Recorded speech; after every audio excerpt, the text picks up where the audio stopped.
On our anniversary, she returned my gift to the store. I need something actually useful. I didn't argue. 2 weeks later, she saw it at an auction going for $45,000. I watched her walk back into the apartment with the gift box still wrapped. She set it on the kitchen counter and said we needed to talk about practical gifts from now on. My name is Owen. I'm 35. I restore vintage motorcycles. Not the whole bike usually, more specialized work. Custom paint, engine rebuilding, authentication, that kind of thing. Takes patience, takes knowledge, doesn't make me rich, but I'm good at what I do. Been doing it for 11 years, ever since I left my engineering job. Best decision I ever made, even if nobody else understood it. Been with Vanessa for 4 years. She's 33, corporate lawyer, pulls in about $200K a year, maybe more depending on bonuses. She reminded me of that difference constantly. Little comments about how she's building a real career while I play in a garage with old bike parts. I ignored it because when things were good, they were really good. But lately, more tension than peace. Our anniversary was 2 weeks ago. 4 years together. I'd spent the last 4 months working on her gift between client projects. A vintage motorcycle helmet from 1967. Not just any helmet. This was a Bell Star 120 that originally belonged to Mike Halewood's personal collection. Tracked it down through 3 different collectors, bought it in rough condition, spent months authenticating it, researching period-accurate materials. The restoration work alone was insane. Hand-mixed paint to match the original formula, sourced vintage decals from Europe, rebuilt the liner with authentic materials, polished the shell using techniques from the 1960s. Every detail had to be perfect. This wasn't just restoration, this was historical preservation. The kind of piece that maybe 24 people in the world could do properly. I gave it to her over dinner at that Italian place she likes. Had it in a custom display case, the whole presentation. She opened it and stared at it for a long moment. No smile, no recognition of what she was looking at. She asked what it was. I explained it was a vintage racing helmet, fully restored from a famous racer's collection. Thought she might appreciate something unique, something with history. She'd mentioned once that she liked vintage aesthetics. She picked up the display case, turned it around, examining it like she was inspecting evidence in court. Then she asked the question that told me everything. Can I wear this? I explained that it was a collector's piece, museum quality, not meant for actual use. That was the whole point, preserving history. She set it down carefully and said she appreciated the thought, but she really needed practical gifts. Things she could actually use. She'd been hinting about the Cartier watch for months. The one that cost $8,000. I told her work had been slower this quarter. Couldn't swing that right now. She nodded slowly, then said she'd probably return this and put the money towards something more useful. Asked where I bought it. I told her it wasn't from a store. I restored it myself.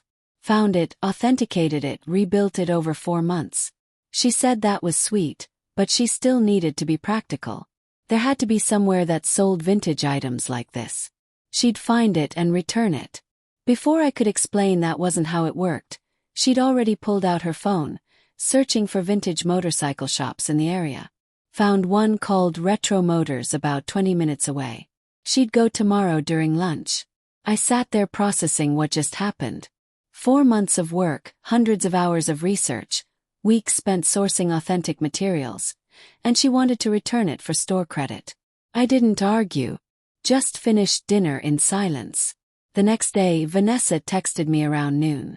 Found the shop, they were happy to take it. Store credit would be $300. She'd put it towards something we could both enjoy. I stared at that text for 5 minutes. $300. The paint materials alone cost more than that. Called the shop. Asked to speak with the owner. Guy named Frank answered. I explained the situation. Told him my girlfriend was coming in with a restored Bell Star 120. Asked him not to take it as a return because she didn't own it. I did. Frank got quiet. Then he asked if I was Owen Chen. Confirmed. He said he knew my work. Had seen some of my restorations at shows. If this was actually a Halewood collection piece that I'd restored, we needed to talk. This wasn't a $300 helmet. An hour later, Vanessa came home. She was annoyed. Said the shop owner refused to take the return, claimed it was too valuable, made up some story about needing authentication papers. She thought he was scamming her. She'd left the helmet there and demanded I go get it back and find a different shop. I went to Retro Motors that evening. Frank had the helmet under glass in his back office. He was wearing gloves, examining every detail with a jeweler's loupe. When I walked in, he looked up with this expression, respect mixed with disbelief. He asked how long the restoration took. I told him 4 months of active work, but 6 months total including research and sourcing materials. Frank set down the loupe and explained something I already knew but hadn't fully processed. Original Bell Star 120 helmets in good condition sold for $2,000 to $3,000. Helmets with provenance, documented history from famous riders, those went for $8,000 to $15,000. Helmets that had been professionally restored to museum quality with proper authentication and documentation, those were different category entirely. He knew a collector in Chicago who specialized in Halewood memorabilia. He also knew an auction house in New York that handled high-end motorcycle collectibles. If I had documentation proving the provenance and showing the restoration process, this could sell for serious money. Had everything. Purchase receipts, photos of the original condition, step-by-step restoration documentation, communication with the original collector confirming the Halewood connection, everything. Frank asked if I wanted to sell it. I thought about Vanessa trying to return it for $300. Thought about 4 years of comments about my hobby. Thought about how she'd never once asked to see my workshop or understand what I actually did. Told Frank yes. He made some calls right there. Put me on speaker with an auction house specialist named Catherine. I sent her the documentation while we talked. She went silent for about 3 minutes reviewing everything. Then she said preliminary estimate was $35,000 to $50,000 at auction. Maybe higher depending on bidder interest. The restoration work was flawless, museum quality. The provenance was solid. She had 3 collectors who'd want this immediately. If I was willing to consign it, they had an auction coming up in 3 weeks. Vintage motorcycle memorabilia already had strong interest. This would be a highlight piece. I agreed to everything. Signed the paperwork electronically that night. Frank would handle transport and insurance. Standard consignment agreement, 15% auction house fee, 10% to Frank for facilitation. I'd net 75% of whatever it sold for. I drove home with an empty display case. Vanessa was in the living room watching something. She asked if I got the helmet back. I told her the shop was handling it. She seemed satisfied with that, went back to her show. I didn't mention the auction. Over the next 3 weeks, Catherine sent regular updates. Professional photography, condition reports, promotional materials. The helmet was featured in their catalog, prime position. Pre-auction interest was strong.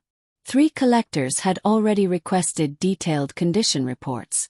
Vanessa didn't ask about the helmet once. She did mention the Cartier watch 2 more times.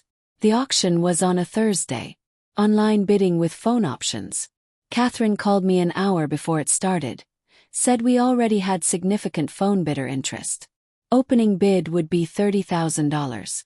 I was in my workshop when the auction started. Catherine kept me on the line. Bidding opened at $30,000. Went to $35,000 in the first minute. Then $40,000. Then $42,000. 3 phone bidders, all serious collectors. The price hit $45,000. 1 bidder dropped out. $48,000. $50,000. $52,000. Catherine's voice was excited now. This was exceeding estimates. The 2 remaining bidders were both established collectors. Both had the funds. Both wanted this piece. $55,000. $57,000. Final bid $58,000. Sold. After fees, I'd net $43,500. I sat in my workshop for a long time after that call ended. Didn't feel angry, didn't feel vindicated. just felt clear. Like everything suddenly made complete sense. Catherine sent the paperwork within an hour. Wire transfer would process in 3 business days. The buyer was a private collector in Seattle, ran a motorcycle museum, wanted the helmet as a centerpiece for their Halewood exhibit. I went inside. Vanessa was working on her laptop. I sat down across from her. I told her I needed to let her know something. The helmet sold at auction today. For $58,000. She looked up slowly. Asked me to repeat that. I did. Her expression went through several changes. Confusion, disbelief, then calculation. She asked if I was serious. I showed her the auction results on my phone.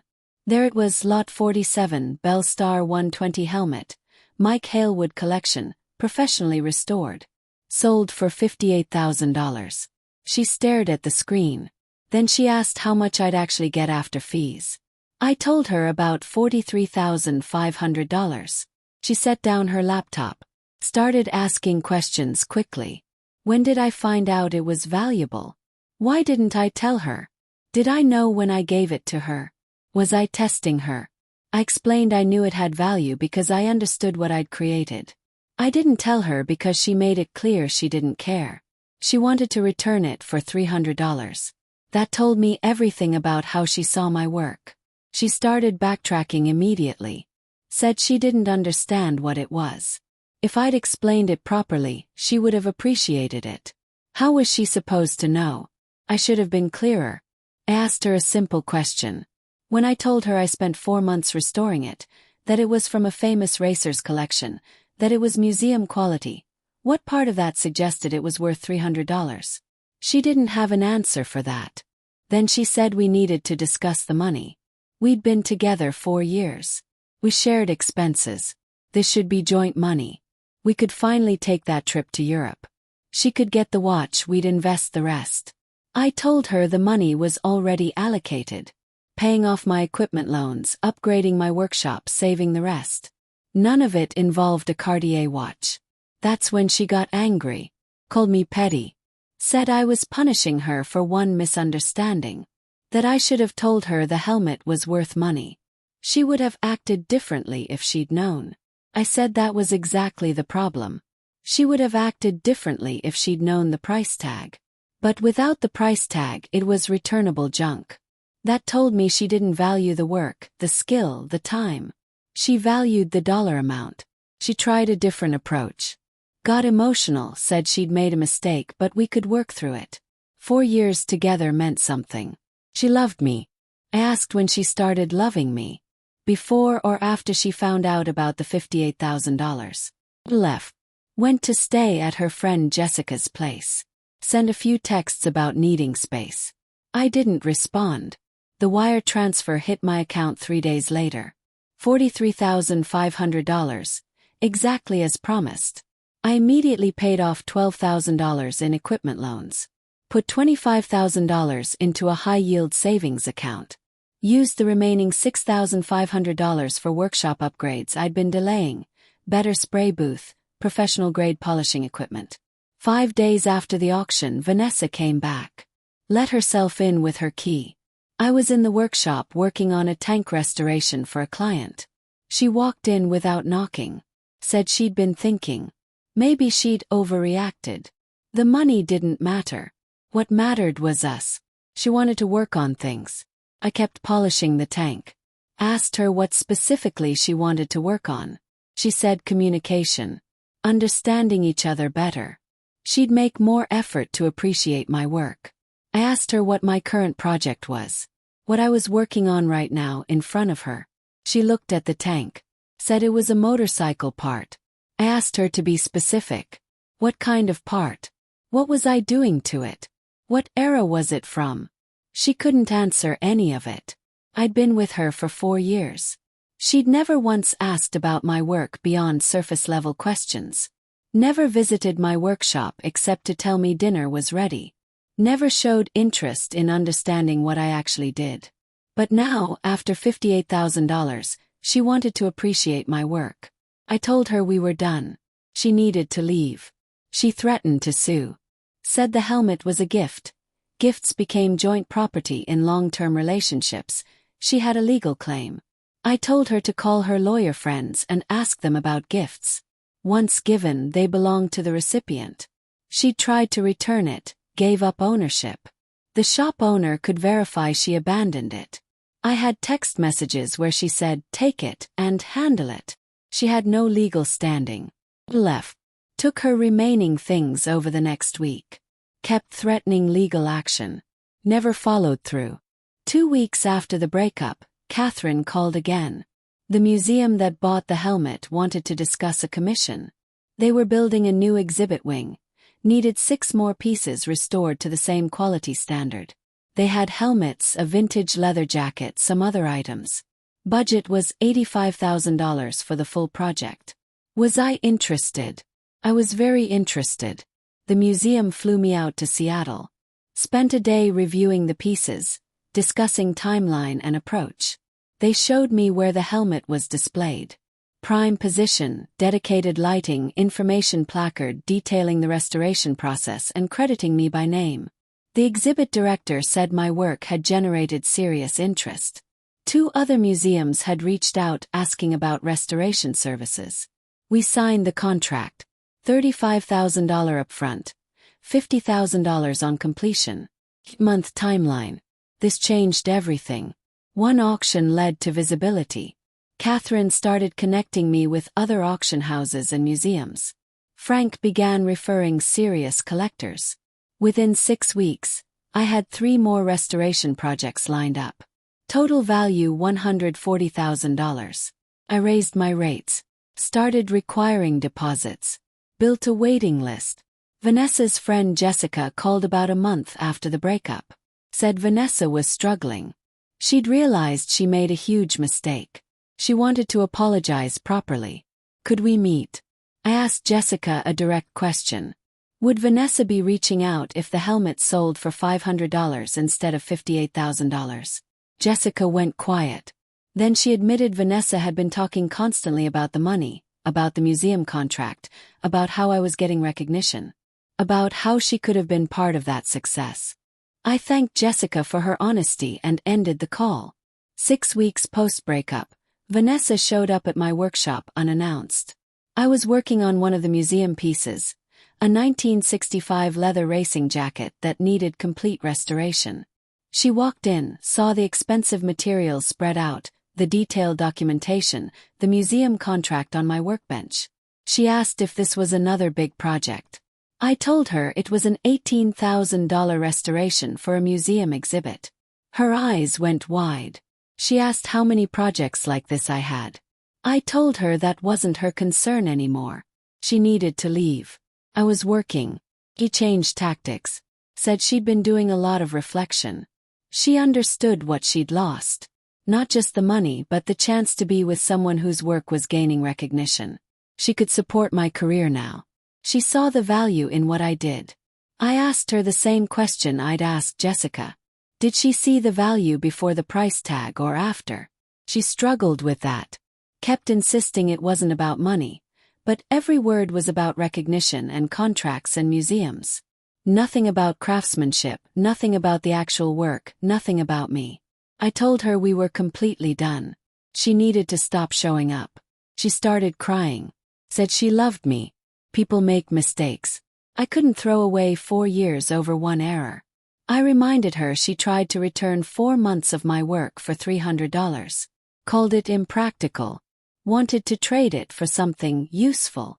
She didn't make one mistake. She showed me exactly how she valued my work and by extension me. She tried to hug me. I stepped back. Told her I'd have her remaining items delivered to Jessica's apartment. This conversation was over. She finally left. 2 months after the breakup, I finished the museum project. The director flew back out to inspect everything personally. Spent 2 hours examining each piece, asking questions about techniques, materials, process. She was impressed. Paid the balance immediately. Then asked if I'd be interested in consulting on their acquisition process. They were expanding the collection. Needed expert authentication and restoration assessment. Retainer fee of $30,000 annually plus project fees. Accepted. 3 months post-breakup, a major motorcycle publication reached out. They were doing a feature on forgotten crafts, traditional techniques being used in modern restoration. Catherine had recommended me. They wanted an interview and photo feature. I agreed. The article came out 6 weeks later. 8-page spread with photos of my workshop, close-ups of restoration work, interviews about my process and philosophy. They featured the Halewood helmet prominently, included quotes from the museum director about the quality of my work. My website crashed from traffic. Had to upgrade everything. Commission requests flooded in. 12 serious inquiries in 1 week. 3 more museums, 6 private collectors, 2 motorcycle manufacturers wanting vintage restoration for their heritage displays. I had to start turning down work. Built a waiting list that stretched 18 months. Vanessa sent me a link to the article. Just one word. Wow. I didn't respond. 4 months after the breakup, I ran into Vanessa at a coffee shop. I was meeting with a potential client, discussing a restoration project for his grandfather's racing collection. 6 pieces, $95,000 total. Vanessa was there with some guy in a suit, looked corporate. She saw me immediately. I gave a brief nod, returned to my meeting. I could see her watching us though. Talking to her date, but eyes kept drifting over. At one point she excused herself, headed toward the restrooms. I needed to use the restroom myself a few minutes later. She was waiting in the hallway. Asked how I was doing. Said good. Business was very good. She said she'd seen the article. Was proud of me. Happy for my success. I thanked her, tried to move past. She blocked my path slightly. Said she'd been seeing someone new but it wasn't serious. She still thought about us. Wondered if we could talk sometime. Really talk. I told her I was glad she was moving on. Had to. She asked if I was seeing someone. I said that wasn't relevant. What was relevant was that our relationship taught me an important lesson. It taught me to recognize when someone valued appearances over substance, price tags over craftsmanship. She'd made that distinction very clear. I was grateful for the lesson. Her face fell. She asked if I'd ever forgive her. I said there was nothing to forgive. She'd shown me exactly who she was. I believed her. Now we'd both moved on. I wished her well. I walked past her to the restroom. When I came back out, she was gone. Her date was sitting alone looking confused. I went back to my table and finalized a $95,000 contract. 5 months after the breakup, I opened a dedicated studio space. Combination workshop, gallery, and consultation area. Frank helped me set it up, gave advice on layout, display, workflow. He'd become a genuine friend and mentor through all this. The opening event was busy. Several collectors came, 2 museum representatives, other restoration specialists. Sold consulting services for 3 new projects that night. Total value $140,000. My parents came. My sister flew in from Portland. Real friends who'd supported me when I left engineering to chase this dream. Vanessa showed up. I saw her outside through the window. She stood there for about 15 minutes, just watching through the glass.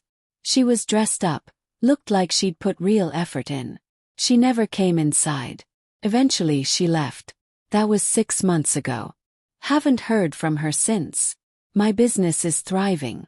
The museum work keeps coming. Richard, the Seattle collector, became a regular client. His network keeps me booked solid for the next 2 years. I've raised my rates 3 times. Still can't keep up with demand. I've been seeing someone new for the last 2 months. Her name is Maya. She's a high school history teacher. Knows nothing about motorcycles, but asks genuine questions because she's curious. Wants to understand why preservation matters, why I care about authenticity. She came to my studio 3 weeks ago. Spent an entire afternoon just watching me work on a helmet restoration. Said it was meditative. She loved seeing something damaged become beautiful again through patience and skill. When I gave her a small vintage pendant I'd restored, nothing expensive, just a piece with history, she got emotional. Said it was the most meaningful gift she'd ever received. She wears it every day. Shows it to people. Not because it's valuable. Because someone who cared about her took the time to restore something broken and make it beautiful again. That's the difference. That's what I was looking for all along. The Halewood helmet lives in that Seattle museum now. The director sends me photos occasionally. It's displayed in their main exhibition hall. Thousands of people see it every month. The placard tells the story of its restoration, credits my work. Vanessa reached out one final time about 8 months after everything ended. Long email. Apologized for everything. Said she'd grown, matured, understood what she'd lost. Not the money or the prestige. For me. The relationship. The future we could have had. She'd been shallow. It changed. Would I consider meeting for coffee? Just to talk. No expectations. I read the email twice. Then I deleted it. Some things can't be fixed. Some relationships end for good reasons. She tried to return something valuable because she couldn't see past the surface. Because it didn't come from the right store, didn't have the right brand name, didn't match her idea of what gifts should be. That told me everything about her values. Maybe she'd changed. Maybe she hadn't. Either way, it didn't matter anymore. I'm building something here. A reputation. Craft. A life where my work is valued for what it actually is, not what it costs. The right person appreciates that. Understands that meaning isn't found in price tags. It's found in the hours spent, the care taken, the knowledge applied, the passion poured into restoration. Vanessa wasn't that person. She proved it when she tried to return it for $300. And that $58,000 auction price. That was just confirmation of what I already knew. The value was always there. She just couldn't see it. Can though. And so can the people who matter. Maya sees it. The museum director sees it. Catherine sees it. Frank sees it. The collectors who commission my work see it. That's enough.